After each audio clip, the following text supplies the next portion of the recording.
So Sam and I today are both going to talk about calling code in one language from code in another language. We're working on themes. See how this goes.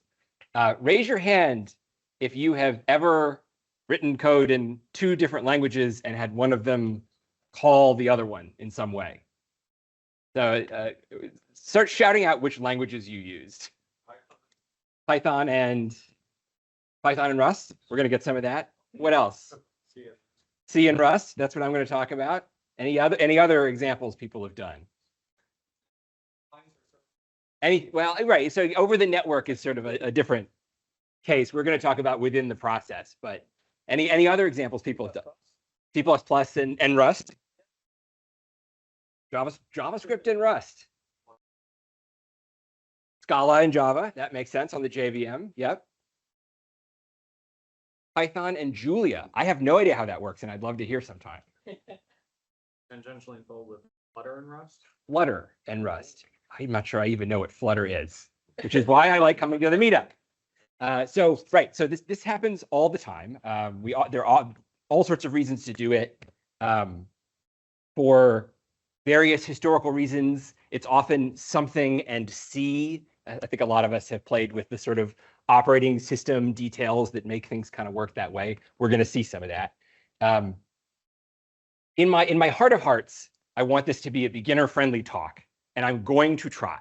But calling one language from another language is inevitably a little bit complicated. I think those of us who've done it know what sort of build issues we run into, and just tricky stuff comes up, right? And for that reason, I think looking at how we call one language from another language is a great way to learn about how the languages actually work, right? Our computers and our programming languages are these big piles of complexity, and sometimes there's just an unlimited level of detail if you try to zoom in.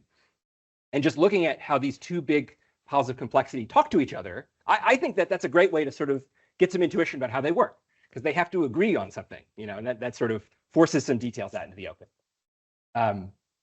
And even though foreign functions, right, calling functions in other languages is kind of an advanced topic, the funny thing is we do it all the time, and we do it even from like day one. Like the very first programming class you ever took, you probably printed something on day one, and it turns out that is going to be a foreign function call. And I want to walk through that. I want to kind of zoom in on that and just see that play out.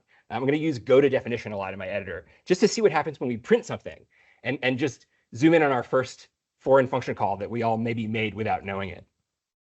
Before I dive in, raise your hand if you have never written even a single line of C. A couple people. I apologize, because we are going to be looking at C, and that is definitely going to, that's going to be a new thing, and a lot of things might make less sense. But hopefully the C will be doing simple enough things that we can kind of squint at it and not worry about the details. So I'll share the slides at some point over Discord. This is all just links, but what I'm going to actually do is jump into my editor. So this is one of the simplest programs we could possibly write. In Rust, those of us who have written some Rust know that we would probably start with println or something. That's the simple way to print things. Println is a macro, and it spits out a bunch of junk that I don't want to have to think about. So I've skipped one level of detail and just gone to standard output write. So this is the sort of standard write method on the standard libraries standard output type. Folks who are familiar with the IO traits might notice that write is a little bit slightly incorrect. It's probably more technically correct to use write all here. Sort of guarantees that all the characters got written out. There's going to be a lot of levels of detail. I have skipped that level. But this is the write method, the sort of most basic way you could write to anything, like a file, or in this case, standard out, whatever that might be. Let's see what's on the inside of that. So I have go to definition in my editor, and we are now in Rust standard library source code, which tends to be a little bit noisy, but we're just going to do our best here. So the write trait is implemented for the standard out type, okay, and we see that what write does is it calls write on a reference to itself. It's a little bit confusing, maybe a little bit surprising, but that's how they chose to do it. So if I go to definition there, okay, that's a layer of complexity removed. Now we're on the implementation of the write trait for a reference to standard out. Fine.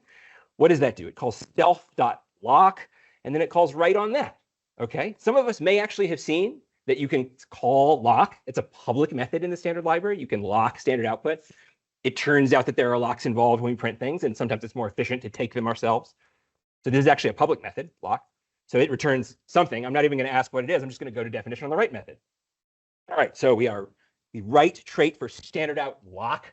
There's a lifetime. Not talking about that at all today. Inner, borrow, mute, write. I don't know what that is, but I'm going to go to definition on the write method or whatever that is. And at this point, I kind of like that this happens because it's good for like a we're doing this together experience. I've made a mistake actually here, or kind of I wound up going down a path I don't want to go down, because at this point I'm looking at whatever line writer is, and we can imagine, yeah, okay, when we print things, sometimes we buffer to the new line. Some of us may have seen that before, but the reason I don't want to be looking at these details is that here, this line writer, I don't know if I'm on camera if I lean, but this line writer is generic over some writer W. If you've seen the angle brackets before, right? This is generics in Rust. So this code is no longer specific to standard out. We've gone into some other tool. So if we keep going to definition, we're not gonna find the good stuff. So in this case, I have to back up. So I'm just gonna try something else. In this case, let's just find out what inner is. You know, sometimes it's a little bit hard to figure out where to go, but in this case, I've tried this already before I started this talk, so I know that going to inner is going to help a little bit. Okay, so standard out lock contains a reentrant lock guard of a ref cell of a line writer of standard out raw. And that's a lot of crap, and we don't necessarily care about all this, right? We're just drilling in as fast as we can, and we're ignoring a lot of stuff on the sides. I think at this point, looking at this line, it's pretty clear. Oops, don't want to edit my standard library. It's pretty clear that we're going to want to go look at what standard out raw does. That's obviously where we're going to go with this. I cannot resist a tangent. So there's a ref cell inside of a lock. Isn't that weird? So a reentrant lock, some people know that buzzword, some people don't, is a lock that you can take more than once without deadlocking yourself. So it's like a mutex, but it lets you lock it twice. Why would we put a ref cell inside of a mutex? Anybody know? Raise your hand if you know. I cannot resist this tangent because this is so interesting.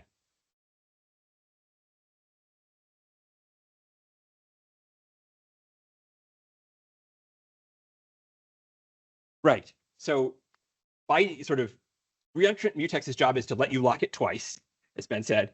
And because it lets you lock it twice, the references that it gives you are not guaranteed to be unique. It can give you more than one.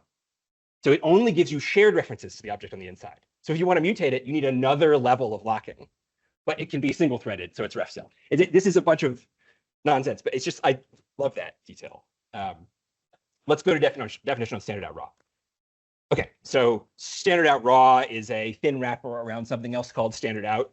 We're going to go to definition on that. I mean, we're just going to keep going. As I go through this step, I want to highlight that the file path where we are is in library, standard library, something, IO, something. So we're in the IO module of the standard library, which is familiar. We use that all the time. As I go to definition here, watch that file. So that just changed. So now we're no longer in the sort of portable IO module. Now we're in something called PAL Unix, which means, I think, platform abstraction layer. So now we're in like, this is no longer Windows code. This is just Unix code. Like we've sort of gone down a level of detail and we're looking at something called standard out, which contains nothing. Okay, I'm just gonna scroll down. Oh, read, okay, we're probably getting in the right direction. Right, great. What does write do? Some stuff, this time we're gonna totally skip the details. Manually drop, you can look it up in the docs. File descriptor, a bunch of Unix stuff. Who cares, who cares, who cares? Right, great, go to definition. Okay, something's going on. We're messing with error codes, but we're calling some function called libcwrite. Seems like we're getting somewhere interesting. I go to definition. Let me zoom out just a little bit. And now we are looking at a function that has no body. So who's looked in libc before or called functions from there? Smattering of hands. So this, if you have written C before, which many but not all of us have, this is kind of like a header file. Kind of. Like this is declaring a function that is implemented somewhere, but not here. And that function is called write.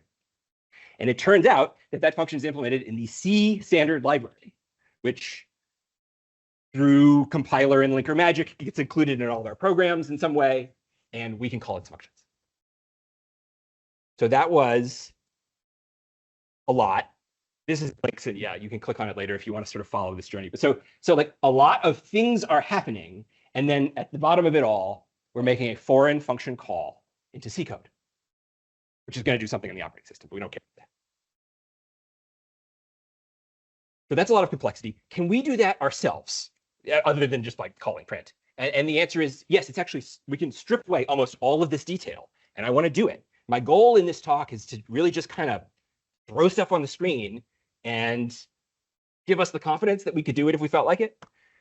So let's use a similar function. Write is not too complicated, but it takes a pointer and a length. I don't even want to think about it. Let's use a function called putchar. So I've thrown some code on the screen, and I think I have that same code in my terminal here, right here. Yes. And so if I open up a little window here and say cargo run, oh, that's not it. We can all agree that that does in fact print hello world. So what have I done? So this is very, very similar to what we were just looking at, right? So if I go, I'm going to go back to what we saw in libc, right? So we just saw pub function, but if I were to scroll up what looks like 1,000 lines, we might see the block that we see over here. So there's this extern C block, which is what's saying this is declaring a function that is not in Rust, or at least is not in this Rust. And it doesn't have a body, and we call it. We loop over the bytes of our string, and we just call it in a loop. So each call to putchar prints a byte, and we see hello world. If you ever like, I think the best evidence of the like tight integration between the C language and all of our operating systems is the fact that you can look for the documentation of the C functions in man pages. So I can say, for example, man putchar, and it will say, yep, here's the putchar function, and it takes an int and it returns an int. And if we go back to the code there, we see that I've called that C int, which is the type alias that we've imported from the standard library. But that's it. That's it, and it works. Any questions about that? Grab a sip of water while folks think about it. So this is calling a C function, and it's like 3 lines of code. Now, this is kind of cheating, right? It's not calling our C function. Right? It so happens because of compiler and linker magic, the C standard library is always available, and you can call all of its functions. But it would be a little bit more interesting if we could call our own C code, right? And that's not what's happening here. So the next example I want to jump to is calling our own code. And I'm going to put that on the screen, and it's going to be a little more complicated, and I'll try to keep it as tight as I can. Oh, excuse me. And of course, if you want to do this in the real world, you probably don't bother writing this declaration yourself because someone has already done that. That declaration is in the same libc crate that we were just looking at. You can just call this. Take libc as a dependency. So the simplest function I can think of is adding 1, but I needed 2 functions. So we're going to add 1 and then add 2. So this is the simplest example I could come up with of calling our own C code from our own Rust code. So then of course, because it's our own C code, we're going to have to compile it.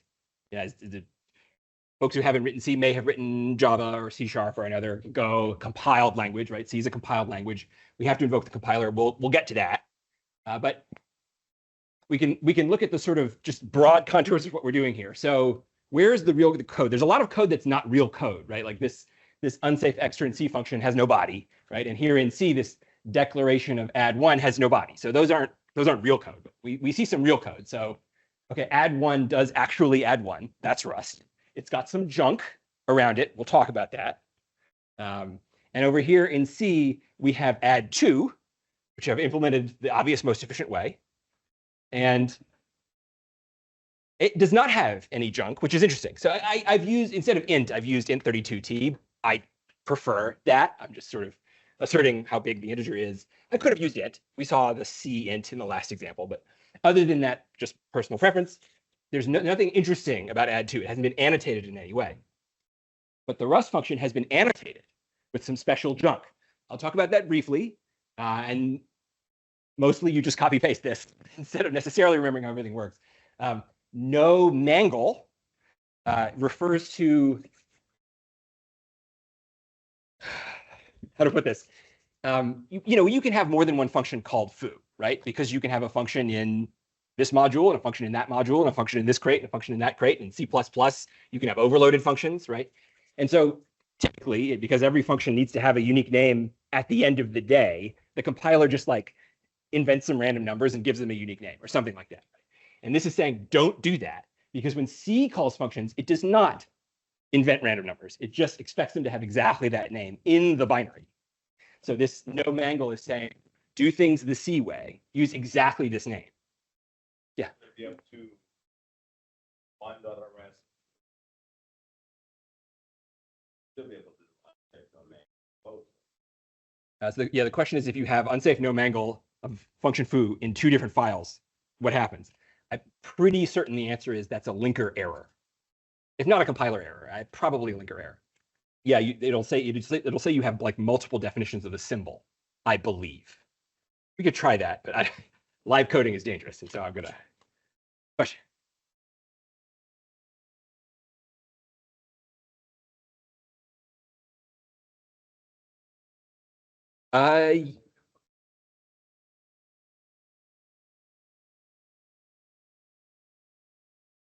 Yes, the question is, am I demonstrating both directions of calling? I repeat questions for the online folks. And the answer is yes. So if I go to, in my actual terminal, what I'm going to do, I think I have it right here. Yeah, you can see I've added a little bit of code that wasn't on the slide. I've added a test. So this test is going to serve as our main function. Test is going to call add2, which is the C function. So we're going from Rust into C. And add2, pull that file up. This is the code that was on the slide. Calls add1, which is the Rust function. It actually calls it twice. So yeah, so we're going to go from Rust to C and back into Rust with 2 of the second thing. Yeah. And just because there's no reason to hold everybody in suspense, I should be able to just say cargo test, and that passes. And we can, we can convince ourselves like, oh, let me go in here and say, if I just screw it up and add, an incorrect value, do my tests fail? Yes, they do. Okay, cool. So like this is actually running the code. That's nice. Unbreak it. And any other questions at this point? Because we're about to start talking about build.rs. There's not too much to say. I'm not going to say much about build.rs. So build.rs is Rust code that you write, and you write a main function in there, and whenever your crate is built, it runs. And it can do literally anything, which is kind of scary, and sometimes people make questionable decisions with what it does. But often what we need it to do is compile some C code for us, right? Because cargo does not directly compile C code. We have to do it, but there is this very, very convenient crate called CC. And if you're going to memorize any one thing from this little talk here, memorize that. CC. It's amazing. And you give it your file and you say compile. And in this case, it takes a name, but this name doesn't matter. This could be random stuff. The linker will ultimately see that name, but we don't care. And it just does all the right stuff. And I've included the second line partly because it's a good idea to include it, and partly because it's a good example of like, how does build.rs actually work? So it's real code. It can do whatever it wants. So when we use CC, it's going to use the like standard process command utility to invoke the C compiler. It's going to compile our code. That's half of what it does. But then the other half of what it does is it needs to tell cargo to link that code. And again, those of us who have not written C, I apologize for using words that make no sense and have questionable historical etymology. But we need to link the .o file. I think technically it's a .a file. It doesn't matter, right? And we don't have to know it. We don't have to see it, but we do have to link that.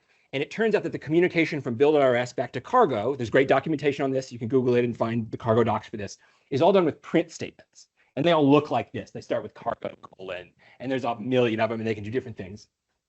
This one is telling cargo, oh, by the way, if this file ever changes, I need you to rerun me. Because, of course, if libc changes, yeah, we should probably recompile it. It would have been nice if CC did that automatically. On the other hand, because of the way header files work in C, it's tricky to do that automatically, especially in a cross-platform way. So I think they kind of gave up on it and said, if you care about this, do it yourself. But I include that mainly because it's nice to see it. Like this is ultimately what build.rs will do to talk to cargo, print statements like this. CC does a bunch. And if we had unlimited time, I would run it with like verbose flags, and we would see all the print statements that the CC build was emitting. It emits a bunch. Any questions about this? In the back.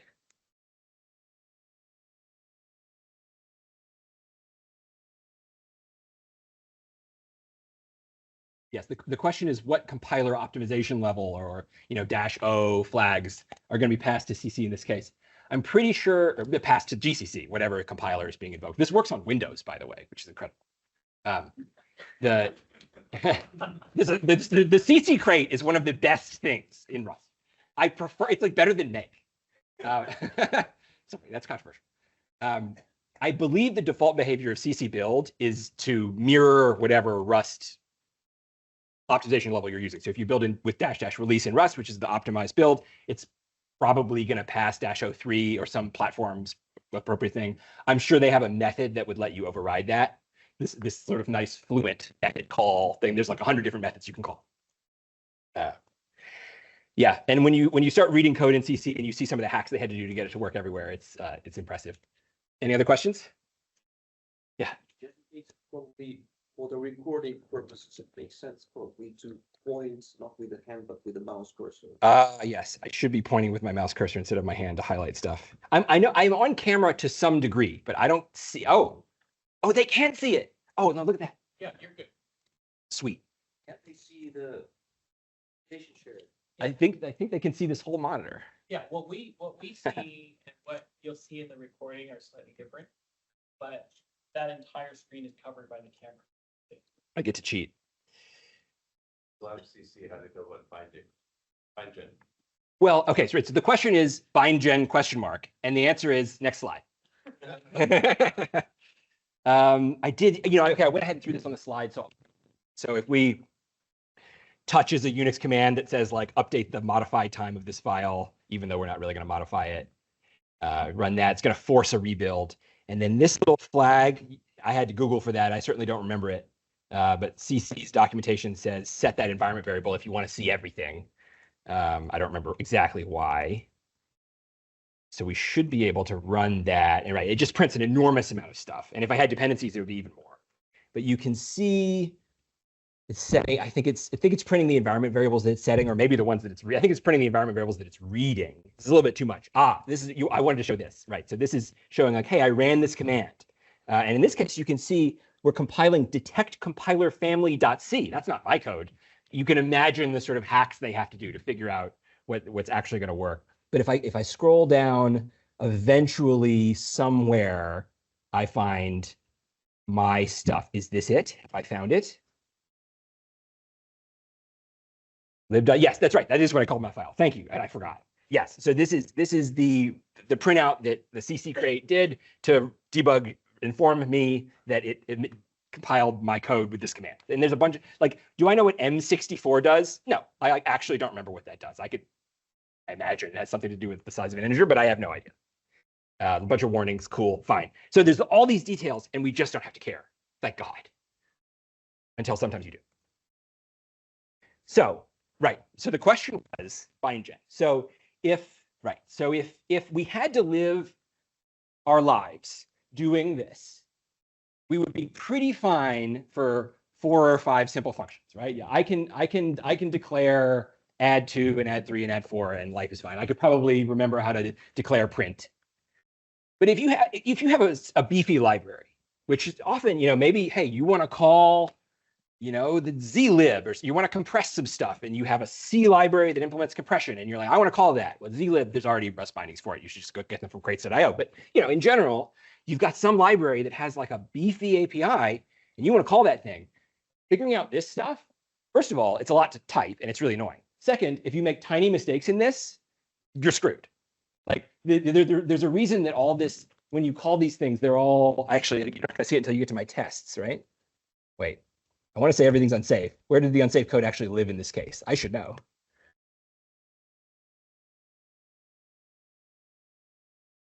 It's add 2 is right. There it is. Right. Okay, cool. Has to be somewhere, right? Yeah, so add 2 is a C function. It's unsafe. And you have to call it inside an unsafe block. And part of the reason for that is because C functions can do anything, and they can just corrupt memory if they want to. But the other, one of the other reasons for that is if we got the definition of this function wrong, maybe we swapped the arguments, maybe we got the wrong argument type, who knows what's happening? The Seattle Rust user group has a tendency to become Seattle Assembly user group. That's kind of like our final form. And I'm not going to do that today. But if we did, we'd see like, oh, the instructions that get omitted when you call this function depends on what types you said. And just everything goes off the rails, right, if you say the types wrong. So this is really, really, really annoying when you have to do a lot of it. And so, as per his excellent question, there is a tool that automates this. So if there's one thing you memorize from this talk, memorize CC. If there's two things you memorize from this talk, memorize CC and bindgen. So we're going to jump into slightly more interesting pile of C code, just to kind of motivate bindgen a little bit, have a couple functions for it to generate for us. And that bindgen is ultimately going to look like this. This is what our build.rs is going to look like. We'll get to that. Let's look at some C code. And I acknowledge that folks who have not written C at this point, I'm probably going off the rails. But for folks who write C frequently, hopefully this is the simplest data structure I could come up with. So it's sort of like a vec, but it's just got a fixed capacity, so what am I saying? I'm saying capacity 10. All right, this vec can hold 10 elements. Easy. But of course, because C does not have the C++ or Rust or even modern Go style generics with whatever bracket you might choose to use, it doesn't have that. So in C, we often use void star, which, again, I know I'm going off the rails for half the room, but void star is like a pointer to something. I don't know what it is, right? You give me a pointer, and then when I give it back to you, you cast it back into whatever it was. That's what void star is. And a lot of generic data structures in C will use void star because C doesn't have generics. So what have I done here, right? So the struct contains two fields. This is the buffer of 10 void stars. That's array syntax in C, right? And I have gone ahead and said how many we actually stored there instead of forcing the caller to remember. Okay. And I've declared my two functions, push and pop. Over here in the actual code, the C code, here's push. I chose not to do any bounds checks here, not because I couldn't have. It's not C's fault. It's my fault. But I'm lazy. We didn't do any bounds checks here. So we're just, without checking length, we're writing to the next element and then incrementing length. So you could totally buffer overflow with this function, and that's my fault. Pop, we do check. I figured we're returning a pointer anyway, so we might as well return null if it's empty, right? So if it's empty, right, we return null. If it's not empty, we decrement the length and return the last element. Questions so far? Push and pop from a fixed length, fixed capacity, I should say, stack. Simplest data structure I could think of. That wasn't a linked list because we're not going to do that. So here's build.rs, and half of this is nothing new, right? So yeah, cc build file, please compile it. Great. And there's some directives, and in this case, we do have a header file, so I did it twice. But we saw all that before. New thing is this. So bindgen is going to consume our header file, and it's going to spit out that extern C stuff. It's going to translate it into the Rust. It's not code, really. It's like declarations, right? We give it, right? And this is, and unfortunately, there's just a bunch of noise comes after this. It's like, where do you want me to put the generated code? I don't know. Here's this magic environment variable, right to that file. And when you include the code, we skip ahead. It looks like this, which is a bunch more magic nonsense that no one is ever going to remember. What you actually do when you use this is you Google bindgen, right? So you say bindgen. Okay, great. Oh, bindgen user guide. Cool, cool, cool. And then you're like, da, da, da, da, da, da. How do I include the generated code? Like this. Okay, like this is what you do. You don't remember this. So this is the sort of this reminder of how we're actually going to pull this file in. I tweak it a little bit, but you can copy paste this. And I think I probably skipped where they, right. So what do they do? This is sort of where I got the part that generated the file. And again, I've tweaked it. There's little differences. You can change little things, but that's what it's going to do. And you can see the exact same magic. Read some environment variable to figure out where to put the file. It's a little bit random. So we Google it when we need it. But that's sort of what's happening here. The important thing is I've taken a dependency on bindgen. That's a build time dependency. Folks may have seen that you have like normal dependencies and you have dev dependencies, and then there's actually this third category, build dependencies, the dependencies of build.rs, possibly other things. How am I doing for time, by the way? Maybe got 10 more minutes, 15 more minutes, something like that. Okay. So that has generated something. We'll see the whole thing, but here is the cleaned up version of what it generated. So this is familiar, right? How do you generate declarations of functions that are implemented in C? Unsafe extra C, whatever that means, right? And there's some assembly nonsense that it implies, but we don't worry about it. And the void star has this like really long type, but okay, fine. And everything else is just the arguments, I think. Sure, plausibly. Right, this one returns something, this one doesn't. Okay. And then, of course, now we have a struct, right? So we've translated this struct definition from C into Rust. An important piece of noise that we do see at the top, repr C, right? So the same way NoMangle was kind of dealing with some mysterious differences in how the linker expects C functions to be named, repr C is going to deal with some mysterious differences in how the compiler in C and the compiler in Rust like to lay things out in memory. And we don't necessarily need to know the details, but it's pretty clear in this case, we're saying do it the C way, right? Well, that makes sense because this is coming from C. So we should probably do it the C way. And this is the Rust array syntax, maybe a little bit more familiar. The bindgen always spits out like the explicit like usize suffix for the integer, which is unnecessary, but maybe like clearer to someone. I only ever see this in bindgen output, but this is normal Rust. You can do that. Any questions about the code we see here? You'll notice that capacity became a U32. That's a little funny, but it wasn't even an integer in C. It was a macro, so it had to pick something. So those are little funny stuff. Let me show you the real thing is unfortunately a little bit noisier. So if I go to my code here where we're going to test this, and if I say, I call it FFI. I like to define an FFI module. You can do it different ways. I call it the FFI module.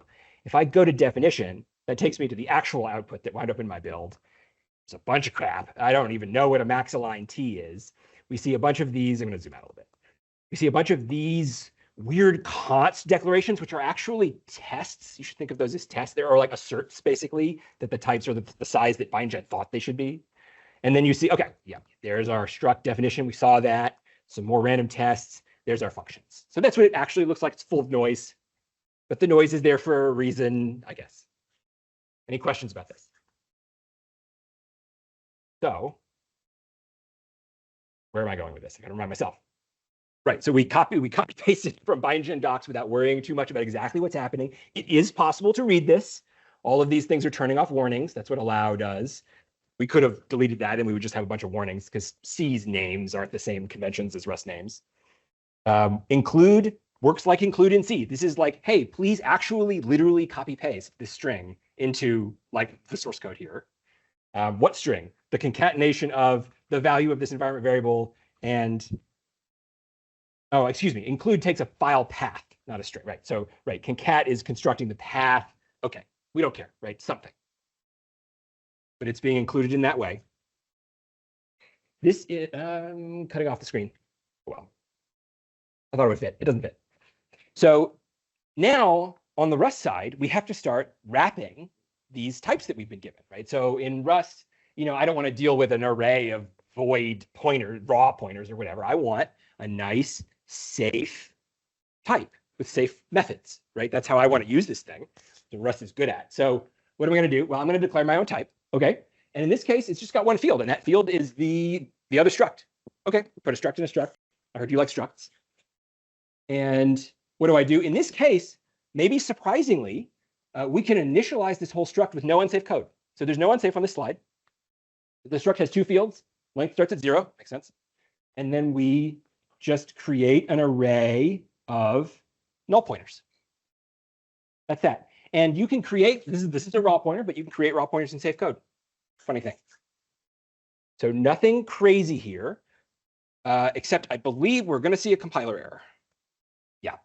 So this sort of, you run into this every time you play with this stuff, right? So like when you're dealing with raw pointers to things, you always run into this obscure compiler rule, which says that if you have a generic parameter t, it has to actually show up in your fields. And there's like reasons for that. And if that could be a whole type, a whole talk of its own, that has to do with lifetimes do funny things and the send and sync traits do funny things, and we can get into it. Feel free to ask questions, but The actual thing you need to memorize, if you were going to memorize 3 things, don't memorize 3 things. Only memorize the first 2 things. But if you had to memorize something else, you can memorize phantom data is how you solve this problem. The compiler will also hint this to you, and you just paste it in there and forget about it. Now, of all the things we're talking about today, this is the most like kind of unfortunate, like maybe it could have been simpler than this detail. And we just have to do this. Phantom data contains nothing. You create it with no contents. It just says, treat me like I hold T. And I'm not going to say any more about that. You'll run into it. The compiler will hit you, hey, phantom data. And you'll be like, oh yeah, I saw it on the talk. You paste it in and you'll forget about it. And it's fine. But when you get to around to reading the Rustonomicon, there are actually some interesting topics here. I think I'm Yes, as Brad mentioned, phantom data is a 0 size type. So we pass no data into it when we create it, and it contains nothing. And in Rust, types that contain nothing are 0 bytes in size, which is actually not true in C++ at least. C also, yeah, for compiler magic reasons. Okay, so no unsafe code needed. Phantom data, whatever's going on there, we're not going to look too hard at it. Now we can wrap those functions, right? We want push and pop methods. I was lazy in C, and I did not bother to do a bounds check. I could have, but we're going to go ahead and do a bounds check here. So we're just going to assert that we're not overfilling this container, right? If we try to push more than 10 elements, panic. Fair enough. At least it's safe. And then the next thing we have to deal with, and this is probably the most advanced or sort of like niche, point here that we're running into, is the C code wanted void star pointers, right? It doesn't know how to deal with objects of different sizes and different types. It just wants you to hand it a pointer. I saw the question or no? Maybe not. And so if we want to take an object that we own and keep owning it, but we just want it to be behind a pointer, which folks who know what the heap is might know that that means it needs to be on the heap. In Rust, we do that with box. So box says, I'm going to do what C would call malloc, basically. I'm going to allocate some memory on the heap. I'm going to put this thing in there. And I, the box, am a pointer, basically, to the thing. And then we can get that pointer in raw pointer form. There's various ways to do it. In this case, I'm going to do it with a funny method function, actually, yeah, standalone function called leak, box leak.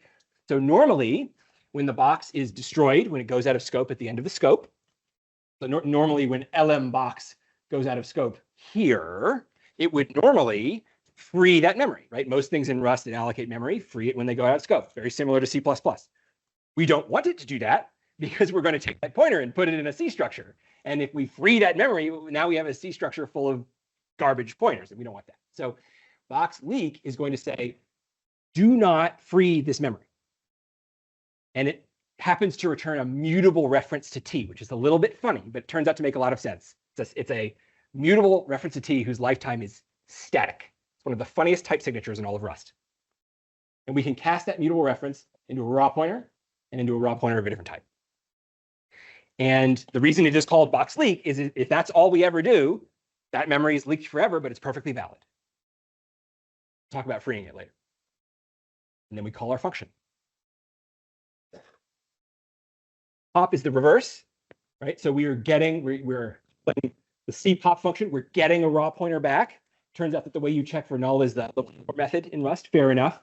We're using the Rust option type to represent that thing that might be there or might not be there. I know not everybody has seen that, but that's a very common type in Rust. And then in this case, from raw is sort of the inverse of leak, more or less the inverse of leak. So I'm saying, hey, here's a raw pointer. I know I got it from a box. Please recreate the box that it came from. And then funny little detail, we dereference that box. We pull the object out of the pointer. That consumes the box. Box is the only type that does this in Rust. It's a little bit special. And we have the object. Any questions about that?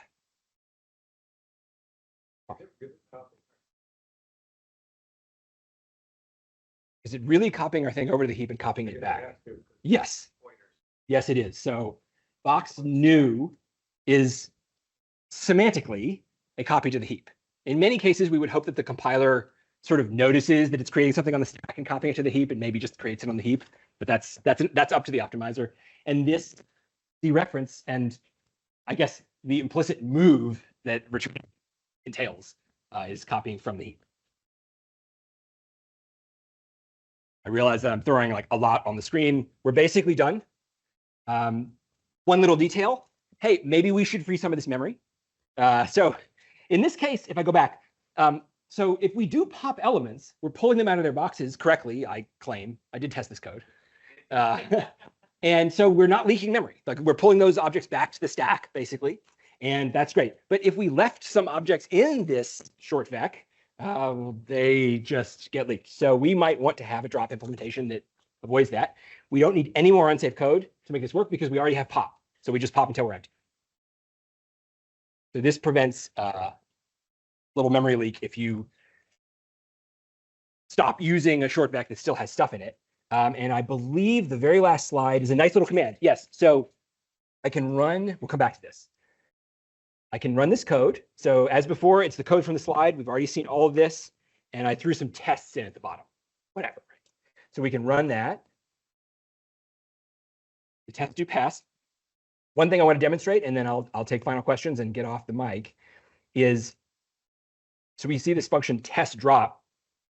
All it does is push some integers into a short vec. But we can remember that those integers are getting boxed and then passed to C as void stars. So they are integers that will be heap allocated, even though an integer in Rust is not heap allocated. And then it just drops V. So if I go up here and delete this drop impl, get rid of that. So now we actually do expect those things to leak. And if I go back to my, let's see, we don't need the man page. We don't need to let out, but if I go back here, those tests will not fail. Not the first time. So leaking in Rust is not technically undefined behavior and it doesn't cause any crashes. But this last command here on my last slide is a great way to go find your leaks if you're doing a bunch of C code and worried that you might have created them. This is going to turn on the address sanitizer, normally a feature we use more in C, very useful in C, often useful in Rust when you're calling C. You have to turn it on both sides. It took some Googling for me to figure out what flags to pass here. And I don't remember. I have to go back and look at the slide whenever I do this. If I run this, remember, I've deleted the drop impl. So those 3 ints are never getting dropped in this case. We should get a giant crash, and we do. And that crash is saying direct leak of 12 bytes. Did I expect it to be 24? Kind of. It's a little weird. That's right. Right. The pointers are 8 bytes each, but the ints themselves are 4 bytes each. Of course, that makes perfect sense. Right. We put 12 bytes on the heap, and we didn't do anything with them. We forgot all about them. But right, that's the deleted code. If I get rid of that, deletion, if I put the code back, get reset, and then I rerun the test with address sanitizer, they pass. So ASAN is normally, we use that for like dangling pointers, right, or garbage pointers, right? It helps us detect those things. It also detects leaks, which is pretty cool. So that is calling foreign functions from Rust. I realized that was a lot. My main goal was to kind of plant little seeds so that if and when you decide to do this in the future, you're like, oh, there was a slide or something. Or maybe the second or third time you see it, it kind of sticks. That's sort of how this stuff tends to work in my experience. Thank you all for listening.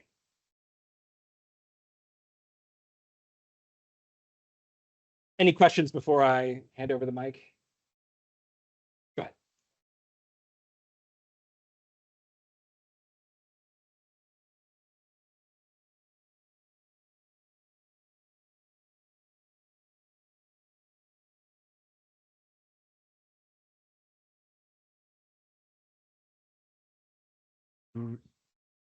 Yeah, if I can summarize the question, tell me if I get this right. The question is sort of what's happening to the types here? Like, could we mix different types? How does this integer type, or the C code doesn't know that it's an integer? What happens? So we can trace it. So I think go to definition might actually work. That would be, God, I love living in the future. Okay, so right, so T is still an int, right? So Rust knows that T is an I32. I think it defaults to I32 down there. Yeah, those probably default to I32. Right? So kind of a funny little detail that only shows up in little tests, but. So that T is still an int.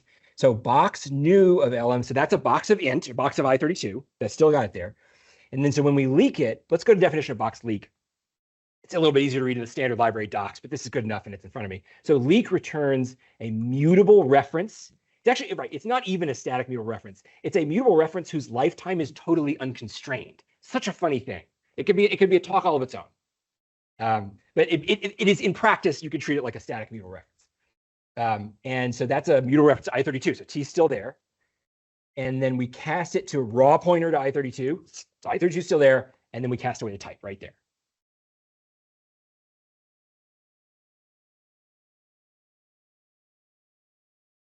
Okay, yes.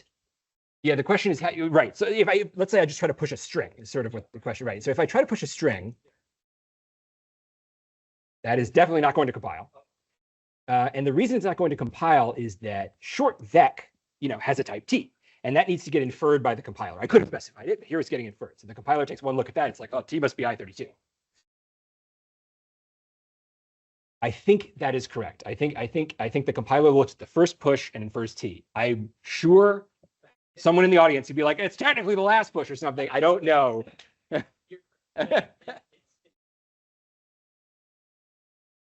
Hindley-Milner type inference, the buzzword you're looking for. Whatever, right? HM type inference is actually very predictable. And in this case, it is looking at the first one. And then if it encounters another type that is not equal. But this is actually called type inference. Right, In Rust or the C? This is Rust. This is only in Rust. Yeah, And no, yeah. No, This- C's like, whatever, bro. Yeah, whatever. Right, void star. Yeah. Yeah, so this is like Haskell stuff. Those of us who like complicated programming languages. Yeah, so Rust knows that short vec needs to have some type T, and if it can infer that from context, it'll be happy, and if it can't, it'll just yell, scream, and if it's inconsistent, as it is here, it'll yell and scream. Say what? You put mixed You cannot. Yeah, we can't mix types like this. Now, Rust does support what's called dyne trait, or dynamic dispatch trait objects, so you can start doing some C++ virtual kind of stuff. Different talk. Ben. Suggest when you're using bindgen is run cargo doc -- open Huh? and see the docs that are generated for the C code that was generated. Let's try it. So cargo doc, yeah, if you have seen the -- open flag, if you haven't seen it, very convenient, just pops it open in the browser. Oh, not in the right, sure. I have too many projects in one repo, yeah. Okay, so there's my short vec. We saw that, bunch of auto traits that we don't care about. Ah, okay, let's try that. So this module that's being like sort of populated full of generated code, we're gonna try to make that public, see if that helps. Oh yeah, okay. Neat. So we've got auto-generated docs for our C functions. So like, do you think if I went and hit in here, I don't want to take too long. If I put, actually I should be in the header file. If I put a comment above this, do we think it's going to show up in the Rust docs? Probably not.